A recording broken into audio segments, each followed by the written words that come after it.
Every week we help about 350 families support. That's amazing. 350 families. Yeah, we're doing somewhere around 1,000 a month. Are you seeing an increase of people working, coming in, taking food banks, and I know they got a job, new job? Yeah, unfortunately, we are seeing an increase that's every year with more work with clients. That's why we're really trying to expand our capacity and help as many people as we can because unfortunately, yeah, there's always people who need help and there's always more that we as people can do with more families to help. It's hard when you just say you're evicted and you have no home. I was homeless in my car for 10 months. When I was in a shelter for a year and a half, and I found it hard to do. If you don't have an address, you can't get social assistance. Yeah, that So, is one of the challenges for sure. We do require leads of our clients, but I think with Cooper Street, we are really the bridge between, somebody missing their rent payment or making their rent payment. yeah, Because if you have to choose between rent and food, you know, we're the bridge between a hot meal program and, stable housing. Our services are best suited to people who have a kitchen to cook in, but maybe right. need some support. I should also mention we actually run an emergency assistance program where we can offer one-time support with a power bill, a heating oil bill, or a prescription cost. So That's it's a really really good. great program that I don't think a lot of people know that we run. No, I didn't know. Prescriptions, Heating oil heating, and power bill. and power. Did everybody hear that? Yeah, that's good to know. Thank you for that information. Um, why did you come today? What is it that you would like to do as a takeaway from being able to talk to people about your resources and the important role that Parker Street Food and Furniture Bank plays in our community? Yeah, we're always really happy to be asked to do things like this because obviously we want as many people who need our services to know about our services. Um, and just being out in the community, meeting other community partners and folks who are doing such good work on the ground is really important to us. And just to have people talking about these things I think is super important. So we're happy to be part of it. Well, thank you very much for Thank coming you for on the having me. podcast. Next, we're gonna have Annette Thompson with her rescue dog, Annie. Hi, Annie. Hi, Annette. Hi, how are you? Good.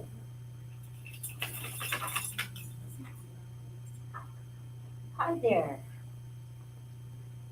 Well, welcome. Thank you for coming and bringing your dog. Thanks for being here.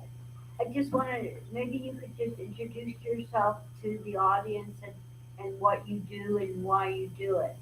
So my name is Annette Thompson. I'm the captain of Halifax Regional Fire and Emergency. But more importantly, I'm part of our peer support team. So I'm part of our firefighter and family assistance program peer support team, as well as being a therapy dog handler. And did you take training to become a handler? I did. I've taken dog behavioral courses, dog training courses. One of my dogs and I have gone down to Ohio to Franklin County Sheriff's Department's therapy dog training program a couple of years ago. Wow. So every dog is different, and every dog requires a little bit of a different training depending on where the dog came from. Now, you're a 19-year veteran for the fire department. Where do you find time to take care of not one, but I guess you have another dog at home? Yes, so Siren is my senior therapy dog at the moment. He's 5.5 years old. Was chosen by his breeder to be a therapy dog. And Annie is just a 2.5-year-old who was a rescue dog from Ontario. So finding the time, you fit it in where you can. Yeah. What is it that you like most about the connection between you and the dog? The dog's always happy to see you. Yeah. Yeah, and the smile, like just even coming in here today, people stopped me on the street. The kids wanted to say hi as we were coming into the library. Yeah. It's the reaction that I get from other people with the dog, more so than their reaction to me. Most people will know my dog's name, they do not know mine. And that's fine. Now you go to different places. Could you tell us a little bit about where you go with the dog and what you do when you get there? So the dogs work primarily for the fire department, so they would originally go in after a crisis. Um, they're also part of our peer support team, which means that they will go out if somebody has a crisis and they want to talk to me. But outside the fire department, we also go to other HRM business units. So we take care of business and planning. We've been with waste management, parks and rec. And then outside of HRF or HRM facilities, we also go to several of the homeless shelters. We take care of ground search and rescue. We take care of the lifeguards. And we also go to DASC, which is Adults with Developmental Yes, Disabilities. they must love it there. They absolutely, Yeah. siren lights up as he's going in through the door. Could you He explain loves it. DASC a little bit for those that don't know what it is? So it's a program where people with mobility issues or neurodiversity, Down syndrome, or just need a little bit of extra help, they go there, and so the dogs go there to support them. Oh, that's fabulous. Yeah, I really enjoy going. What about going into the shelters? They must be happy to see you. It's really interesting to listen to the stories. I heard you talking to Antasia about the Parker Street food bank, and it's very much like that. It's you're going in and you're talking to people that have full-time jobs. That some of the places I go are seniors, so people over 55 who now don't have a place to live.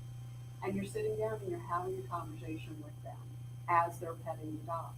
And they will tell you about the dogs that they don't have right now, or their dogs are with somebody else because they can't have them there with them. And they can't feed them and they can't afford them. And it's heartbreaking. It's absolutely heartbreaking. So the dog really does make a difference in the lives that it touches. Well, it's not just the residents either. Yeah. It's the people that work there because they are dealing with this housing crisis every single day and trying to get these people, affordable housing. And if it's not there, it's not there. And they can't have more people come in because they don't have the places to put them. Unaffordable housing. Well, the housing is unaffordable. So they're trying to get the people out of these shelters into affordable housing so that they can actually afford to live and be, Yes, independent. yes. What is it that you like most about your job? Which one? You have two the loves. role, well, the role with the dogs and the helping, it's a passion. It's not a job. I don't get paid for it. It's 100% volunteer. And I just love seeing the reactions that people have to the dogs. Or somebody, I'll be out teaching a first aid course and somebody will show me their phone. And this is a picture that they've taken of me and my dog somewhere. And they'll say, "Oh, is this you and your dog?" And we'll be having been out at the mall doing an event. So there's so many people out there with pictures of my dogs on their phone, and I have no idea who these people are. What about mental health with the fire department? Do you have training that you take periodically, or is there a course that is offered? What's available for the members? Because as we know, there's been wildfires out west and in BC and in Ontario, Spain, everywhere there's fires. I'm just wondering. Well, we still have a wildfire that's happening here in Nova Scotia. Yes. So what we do as part of the peer support team is when new recruits come in, we actually spend a fair amount of time with our new recruits, and we talk about diffusings, debriefings, mental health, resiliency. So right from when they start with us now, they're getting some of this training. We also offer courses on suicide intervention through the ASSIST program.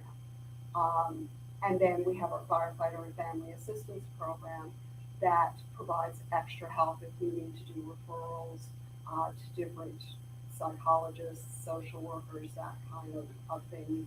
We can help our members with that. As well as the fact that we have a peer support team that is on call It's a volunteer team that's on call. They are fire department members, and it's a 24/7, 365 days a year. One of the firefighters will answer that phone call Oh, for a really? person on the fire department that's having mental health issues. What about veterans now? We take care of our veterans as well, our fire veterans. We do.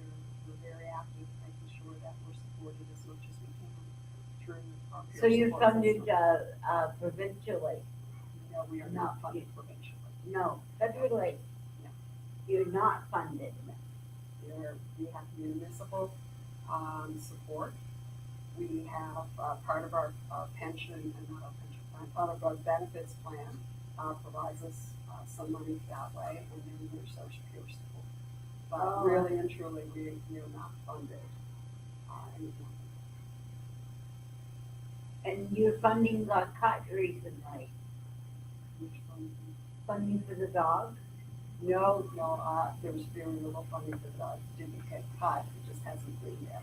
So when I say that, the dogs and I work independently, we're a volunteer section of our organization.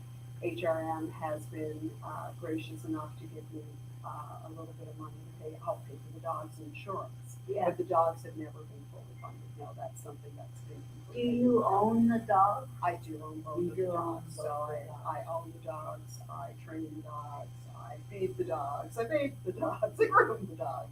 You're busy. Yeah, the dogs are a full-time second job. I can tell you, it's a passion. It very much is, yeah, and I would love to, at some point in time, be able to retire from my job as a firefighter and be able to earn a living doing things with dogs, but really and truly, it's a volunteer commitment.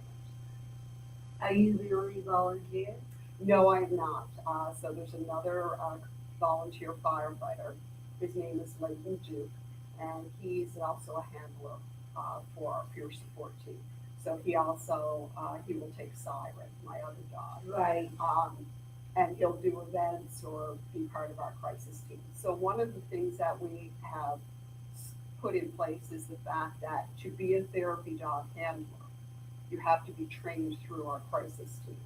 Because we want, if we're gonna go out and start talking to either the general public or we're talking to fellow firefighters, we wanna have that knowledge on how to interact. And if somebody says, I'm really having a bad day, I'm thinking of suicide, Yes, you wanna have somebody that knows, okay, yes. that's okay. This is, You have this is a plan. well, it's not even that. We have the people that now have the training. Okay, good. So Leighton has that training. I'm one of the instructors for the assist program. So, anybody who's going to handle the dogs is going to have that training. And they have to go through all of that first before they become a dog handler. And then they have to do the dog handler training. Do the dogs go to the fires? They don't go to fires. No, I try and keep my dogs away from the fires as much as Yeah. possible. But they do go to the comfort areas. So last year when we had the Long Lake wildfires, I actually brought my camper down to that area and I stayed in the camper and we would go down and speak to the firefighters first thing in the morning and then go back in the evenings when they came out of the woods. And we supported them that way. We were at the Susie Lake wildfires, same thing, except I didn't have the camper to go home at night. And we were also at the Tantallon wildfires. So the dogs are used to provide support to the firefighters as they're coming in, getting a meal, or first thing in the morning before they go out on scene or when they come back from scene. Do you see a lot of PTSD? I'm not going to say I see a lot of it, but we are aware of it. So for us, what we do is we're very active in making sure that people know that they can have those referrals. So they can go to somebody that's actually qualified to talk to them about that. Right. I'm just a peer. I don't have any big name, letters after my name. But when they come and they talk to me and they say, I'm not sleeping that well, or something's just not quite right, or maybe it's their spouse or their partner who comes up and says, this firefighter's not doing that well at home, then I can say, okay, are you okay with us doing a referral? Okay, And then we have a list of people and different organizations that we can then send them to. So, so that they can get the help from the people who actually have the training. I'm just trained to talk to them as another field, right, right? right. But I know the questions to ask, or I hope I do. Are we seeing more younger people enter the fire department? We're getting a great range. We're getting some of our folks that are like 18, 19 years old, but we're also getting people in their 50s going for their second career. So depending on the age and what their former career was, we also may see the fact that if they're coming in from, having been a paramedic for 20 years, well, what kind of things have they seen already before they come to us? Do they have the resiliency already built up that they go, you know what, if I get out of bad sea, I know how to deal with this Right. already because I've already built up that resiliency? Or is it somebody that's really, really young and hasn't had anything they've needed to build that resiliency on? So we've been working with the Tema Foundation to actually put in resiliency courses so that people have that's a more good of an idea, idea yeah. on how do you build that up from nothing? How do you go from being a teenager one day and being in high school to being on a severe car accident the next day? And we also have to look at, our senior firefighters Yeah, who back in the day, they were given a bottle and said, go home and drink it off, yeah, right? So we're changing mindsets. We're going from not talking about everything and not giving them a bottle or not saying, go home, take a couple of Right. pills, to how do we incorporate them so that they're now feeling freer to talk. And, they've seen this much stuff. And now is it going to be that next thing that they see or that next incident that's going to cause an issue, or can we prevent that? so intervention, prevention. Exactly. Right? How much prevention can we get in place? So if you were a superhero, who would you be? Oh, that's an easy one. I'd be Aquawoman versus Aquawoman. Aquaman. So part of the other thing that I do is I swim the harbors for the United Way. Oh, go So I raise money, during the summer, and in September I'll swim Chester Harbor, Halifax Harbor, and St. Peter's Canal. So, my little handle is I'm Mermaid of Fire, away. and if I'm actually doing a road race, I say I'm Mermaid Legs because my legs don't like to run that well. Yeah. So yeah, Oh, definitely that's anything wonderful. aqua-wise. That's wonderful. Yeah. So what do you like most about having the 2 dogs as opposed to having 1? They keep each other company. Yeah, Also, if we do events, like we did an event down in Seabright the weekend before last. So they had an open house. They were taking money and donations for the food bank. And it was a long day. So what I would do is I'd bring out one dog, and one dog would be out for about an hour. That dog would go up back in the room, have a rest. The other dog could come out. So I can interchange the dogs, which is really great.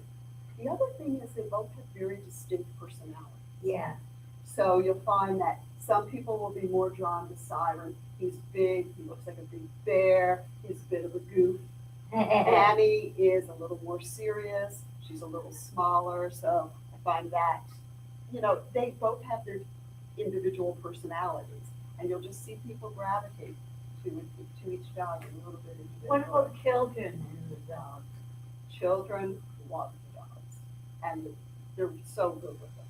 So another organization that I'm part of, which is Fight for Life, we do a firefighters and their pets calendar for our charity. So November, December, usually, and actually in October as well, we'll be out in the malls selling our calendars. And the kids just gravitate to them. And you'll see the kids lying on the floor with the dogs. And you see people who maybe have never spent any time with the large dog. And they could be from another country where Yeah. dogs are just not acceptable in their Some households, societies, yeah. right? So they'll come over and they'll go, my child has never pet a dog. I'm like, okay, so let's work on that. And so you'll see a child that's very, very timid, or the parents who are very timid. and all of a sudden they've got their arms wrapped around the dogs. And so it's just a wonderful way to open it up to people who may be a little bit timid or afraid. But also to interact with people in the community, and they see us as firefighters, and they see these guys as fire dogs, and the first thing that they'll say is, how come it's not a Dalmatian? Because these guys are cut. So somebody's mentally ill, they have bipolar, and they get depressed. Yeah. Would a therapy dog help? So it wouldn't be a therapy dog, it would either be an emotional support dog or a service dog. And the difference being a therapy dog is for everybody besides the handler. So this dog is not for me. This dog is for you. This dog is for the people in the audience.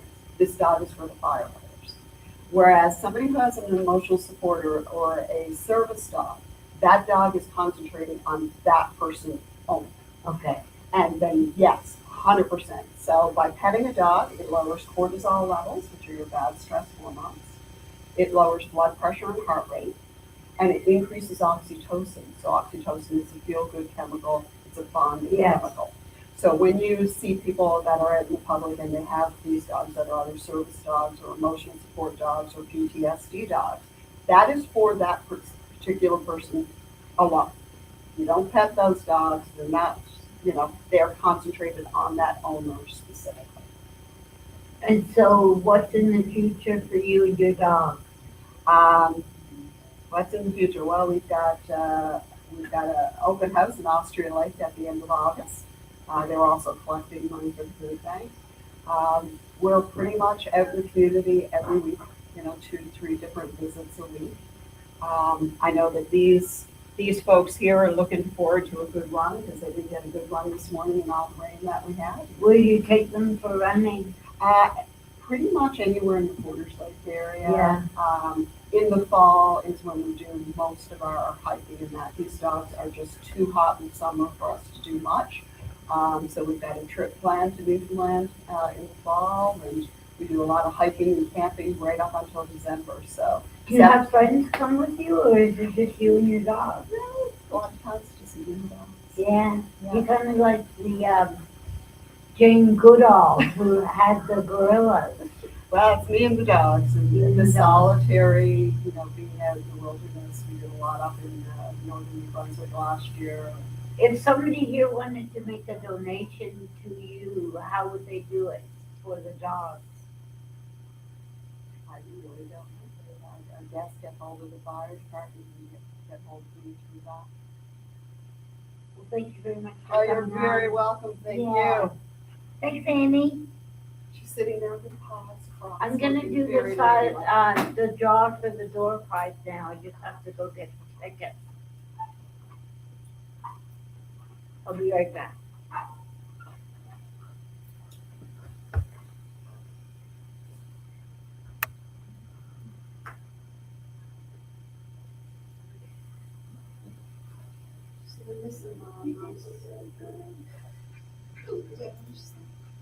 Yeah.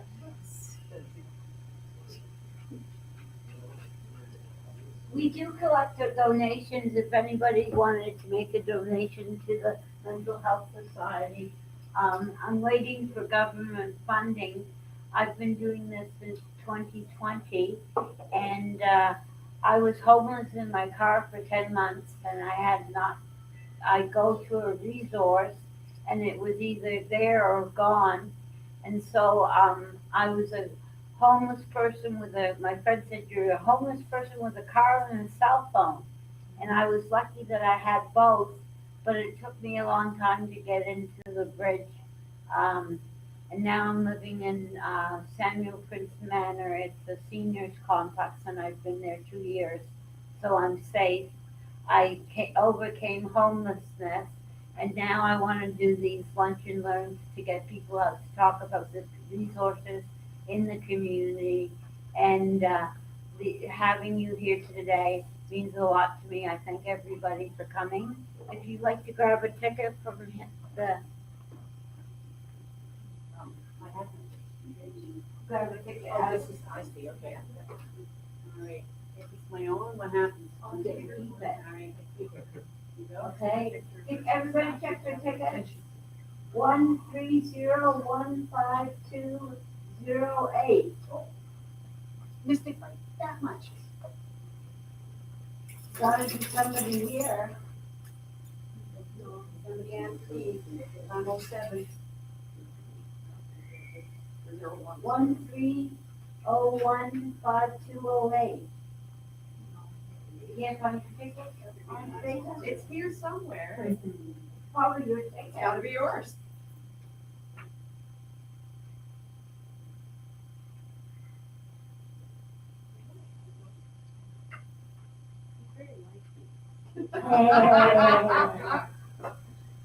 I got pizza for everybody if you want a piece of pizza.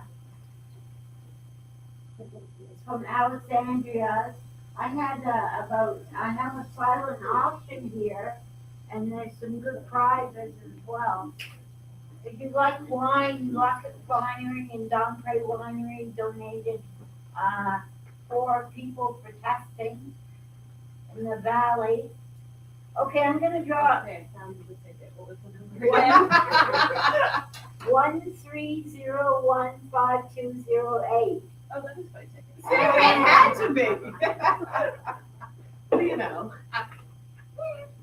This is from Lake City Cider. Oh, It's 2 months and a $25 gift card. Okay, we got another one. Gonna get you to draw. Don't lose your ticket. I can't, I swear. You wanna read it out? Sure, 130152207. Bingo. Bingo! Pleasant Street Diner has been donating a lot to my silent auction, and they donated this. They had a fire or some damage just recently. It was on the news, and my friend owns La Bistro, and they had problems with the building next door. Yes. So I'd like to give you a $40 gift card to the Pleasant Street Diner from the Mental Health Society, and thank you for coming. Thank you so much. Enjoy it. Yeah, sure. They make the best clams and fish and chips you'll ever taste it. Wonderful. So did anybody have any questions or concerns, or you got your Jack Astors, so be going there. Well, thank you everybody for coming. Thank you, Annie. Pretty girl. You're a good girl. Yeah. I don't have a prize for you.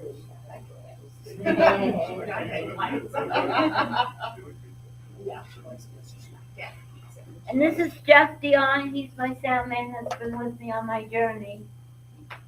Hi.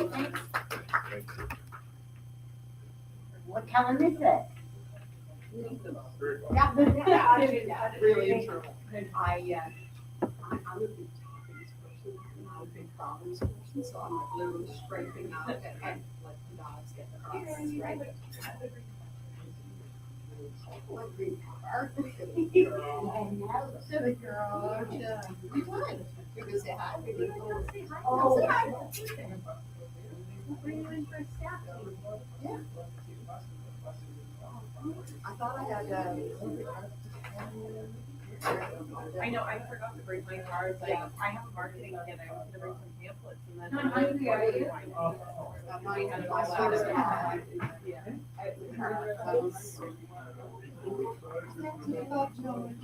I know, even, I like dogs, but I've never. I don't know if you're still there, Steve, or not, but I guess we're done. Let's put the volume back up here. Yes, I'm still here. So it means it lasted 30 minutes. Yeah, no, that, I've been there as well, that's. I was, Yeah. that's nothing. No, that's fine. Have a piece of pizza. So I did Oh, today's thank you very much. The next one is AI. So I picked her his brother that night for the next night, and they immediately wanted to be washed. So they gave them Yeah. 10 days. Good, no, it's just, Yeah, so I went to work the next day. But they, We would like to thank you very much for watching and stay tuned